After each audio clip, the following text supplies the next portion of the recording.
So, good morning mga boss no. So, another week, another Sunday content na punta karon. So, fourth episode na nato sa atong Sunday content. So, consistent lang gyapon ta mag-upload. So, I hope kamo mga boss na mo nakuha ng mga valuable lessons sa atong mga previous sa Sunday content kay padayon lang gyapon ta maghatag o mag-motivate sa inyong tungod ani nga content. So, buntag karon diri mo pagmata nako. So, dali lang ni mga boss. So, hunta, dili ninyo i-skip niyo na video kay another values na mga mapulot aning episode 4 na Sunday content. So, tara. Nakahuna-una pa mo kadali mga boss kung unsa jud atong purpose aning kinabuhi Unsa jud atong main purpose ug unsa ba jud ang dapat importante natong buhaton sa atong life. So, sa 30 years na ako nabuhi aning kalibutan na daghan na na-meet ng mga tao. Unya isa lang jud ang ilang purpose ug main goal para mabuhi aning kalibutan na. Financial freedom. So for me, it's not. So ang akong pinaka main purpose sa kinabuhi is to be happy. So choose to be happy, guys. Ang akong explanation na is kung unsa to imong ginabuhat o kung asa ka malipay, padayon na.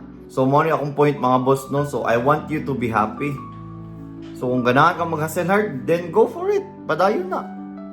Unya, kung di po ka ganahan, kaya di ka comfortable, then don't go for it. Kung asa ka malipay sa imong state karon, mo na siya ipadayon, mo na i-continue. So I mean mga boss no, life is all about happiness. So be happy, no? Happy is just a very simple word, pero it's very important. So choose to be happy because happiness is a choice, not a result. So if you wanna be rich, then go for it, work for it. So if you wanna be middle class lang, ara ka happy, then go. So if you wanna be poor as well, kung diha po ka happy na kadiha, then go, why not, diba? So in life, I want you to attract positivity, positive aura, and I want you to attract good vibes. Mong ko guys, nakita ta na naglisod, di lang karon tuigaw, so sa uban-uban pang panahon, pero I want you to attract and find your happiness. So ganahan ko mga boss no na isalikboy ninyo tanan drama o negativity sa inyong mga kinabuhi kay sometimes happiness is so difficult to find. Sakto jud na mga boss kaya uban na sila tanan pero dili pa happy, di ba? Do everything na kung say makapalipay nimo basta wa lang ka nakatamak og tao. That's the most important thing aning kinabuhi. So for example today, if there's a person that tries to ruin your smile, tries to ruin your mood, tries to ruin your day, let her be or let him be. Ignore them. If he or she wants to be respected, then respect him or her. Bow down. Sometimes naman dyan panahon na bisa di mo sala, kailangan lang ka mo say sorry para maka-avoid kag drama o mga toxicity sa kinabuhi ba. So anak pa ang Ginoo na be humble o be polite.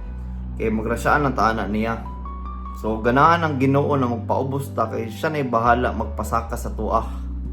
So mo din ay sekreto para naa ka diri. Magsikag paubos, magsikag padaog-daog, mas maayo na guys para isaka jud kanyang taman diri kaysa ikay manunob og tao no, lisod kaayo na. Ay jud na ninyo buhata. So be happy even people come and go.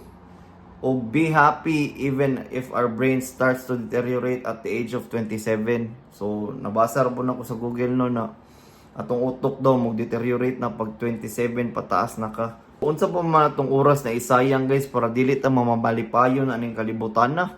So, be happy because our life isn't forever.